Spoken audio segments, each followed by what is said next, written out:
Hello friends, welcome back to our channel. आपने बहुत से सुना होगा, बहुत ये न्यूज़ भी अभी काफी चर्चों में थी क्या स्ट्रे डॉग्स को बंद करना चाहिए, सड़कों से हटाना चाहिए या नहीं चाहिए। इस पर सुप्रीम कोर्ट में भी केस चला। लेकिन हम उसी से रिलेटेड एक बात करने वाले, उसी से रिलेटेड एक डिसीज के बारे में बात करने वाले, जो कि है रेबीज। अब ये रेबीज जितने छोटा सा वर्ड लगता है उतनी ही खतरनाक ये डिसीज होती है, जो कि इन्फेक्टेड जानवरों से, खास तौर से कुत्तों से ही फैलती है। कुत्तों के बाइट या स्क्रैचेस से ये डिसीज फैलती है। तो आज के इस वीडियो में हम इसी डिसीज के बारे में बात करेंगे कि रेबीज क्या होता है, रेबीज के साइन एंड सिम्टम्स क्या होते हैं और इसका ट्रीटमेंट और प्रिवेंशन हम कैसे कर सकते हैं। लेकिन उससे पहले आप हमारे वीडियो को लाइक कर ले और चैनल को सब्सक्राइब कर ले, ताकि इसी तरह का कंटेंट हम आप तक पहुंचाते रहे। तो चलिए हम शुरू करते हैं। सबसे पहले ये जानते हैं कि रेबीज क्या होता है। तो रेबीज एक वायरल इन्फेक्शन, एक वायरल डिसीज होती है, जो कि इन्फेक्टेड जानवर जैसे कि डॉग, कैट, मंकी, जो कि इन्फेक्टेड है, उनके बाइट या स्क्रैच से ह्यूमन के बॉडी में चले जाती है। अगर एक बार ये वायरस ह्यूमन बॉडी में चले गया तो ये नर्वस सिस्टम पर अफेक्ट करता है और हमारे ब्रेन तक पहुंच जाता है। लेकिन खास बात यह है, और जो सबसे ज्यादा जरूरी बात यह है, कि अगर एक बार इसके symptoms, rabies infection, rabies disease के सिम्टम्स हमें एक बार देखने को मिले तो इसका कोई ट्रीटमेंट नहीं है, इसका कोई इलाज नहीं है, इसका एंड रिजल्ट डेथ होती है। यह 100% फेटल डिसीज होती है। मतलब कि अगर आपको एक बार इसके साइन एंड सिम्टम्स शुरू हो गए, दिखना शुरू हो गए, तो इसका रिजल्ट आपको मौत या डेथ ही हो मिलेंगी। इसीलिए ये डिसीज बहुत खतरनाक होती है। अब वही अगर बात करें इसके साइन सिम्टम्स देखने, वही अगर बात करें हम कि ये कैसे डिसीज हमें हो सकती है, कैसे इंसान तक ये डिसीज पहुंच सकती है।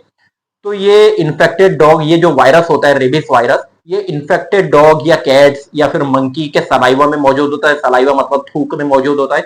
और जब ये किसी पर्सन को बाइट करते हैं तो बाइट के थ्रू बॉडी में वायरस इंसल्ट हो जाता है। जब वायरस बॉडी में इंसर्ट होता है तो ये ब्लड के थ्रू नर्वस सिस्टम पर अफेक्ट करता है और फिर ब्रेन तक पहुंच जाता है, जिसके कारण हमें सिम्टम्स देखने को मिलते हैं और एंड में डेथ ही होती है।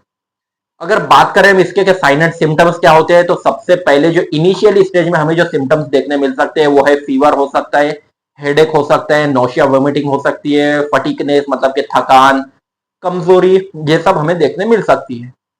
अगर इसके एडवांस सिम्टम्स की बात करें, अगर कुछ टाइम बाद जो एडवांस सिम्टम्स हमें देखने मिल सकते हैं वो होता है हाइड्रोफोबिया। अभी हाइड्रोफोबिया जो रहता है, इंसान को पानी पीने से डर लगता है, इंसान पानी नहीं पी पाता। उसके अलावा एरोफोबिया भी हो सकता है, बाहर निकलने से, खुले रोशनी में निकलने से इंसान को डर लग सकता है और एंड रिजल्ट तो इसका डेथ ही देखने मिलती है। तो ये थे sign and symptoms of rabies virus. वही अगर इसके हम ट्रीटमेंट की बात करें या फिर प्रिवेंशन की बात करें, तो प्रिवेंशन तो देखिए, अगर जब भी आपको अगर किसी इन्फेक्टेड डॉग या इन्फेक्टेड कोई एनिमल है, ये तो हमें पता नहीं चल सकता, लेकिन कभी भी हमें कोई जानवर बाइट करे या स्क्रैच करे तो तुरंत डॉक्टर को बताकर हमें एंटी रेबिस वैक्सीन तभी लेना चाहिए। अगर ये डिले होता है, वायरस बॉडी में स्प्रेड हो जाएगा और हमारे नर्वस सिस्टम पर हावी हो जाएगा, इसके बाद कोई ट्रीटमेंट नहीं हो सकता। इसलिए पहले ही हम ट्रीट करवाएं, पहले डॉक्टर से वैक्सीन लगवाएं। और अगर किसी पर्सन के पास पालतू जानवर है, कोई उसके पास पालतू जानवर है, तो अपने जानवरों को भी वैक्सीनेशन करवाए और खुद भी एंटीवायरस वैक्सीन पहले से ही प्रिवेंशन के तौर पर ले ले, क्योंकि prevention is better than cure. हमें प्रिवेंटिव मेथड्स ही रेबिस के लिए अपनाना चाहिए।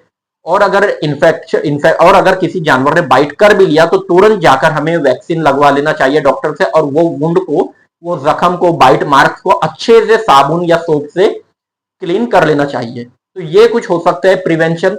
वही अगर हम बात करें इसके कुछ मीथ और फैक्ट के बारे में, क्योंकि बहुत से आपने सुना होगा कि अगर कुत्ता या जानवर कोई काटता तो उस पर नीम के पत्ते रगड़ दे, ये एक मीथ है। इसके फैक्ट के बारे में बात करें तो ये बिल्कुल गलत है। अगर बाइट कर ले तो उसका सिर्फ मेडिकल ट्रीटमेंट ही करवाना चाहिए। इसी तरह बहुत से मीथ होते हैं, लेकिन हमें उस चक्कर में नहीं पड़ना। हमें सिर्फ अपने हेल्थ के बारे में सोचना है। हमें एंटी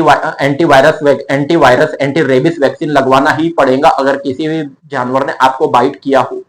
इसी तरह से हम रेबिस से बच सकते हैं। नहीं तो ऑल ओवर द इंडिया बहुत से डेथ हमें रेबिस वायरस से देखने मिल सकते हैं। तो चलिए फ्रेंड्स, आज का हमारा वीडियो हम यही एंड करते हैं। अगर आपको वीडियो अच्छा लगा तो वीडियो को लाइक कर ले और चैनल को सब्सक्राइब कर ले। मिलते हैं आपसे नेक्स्ट वीडियो में। Bye bye.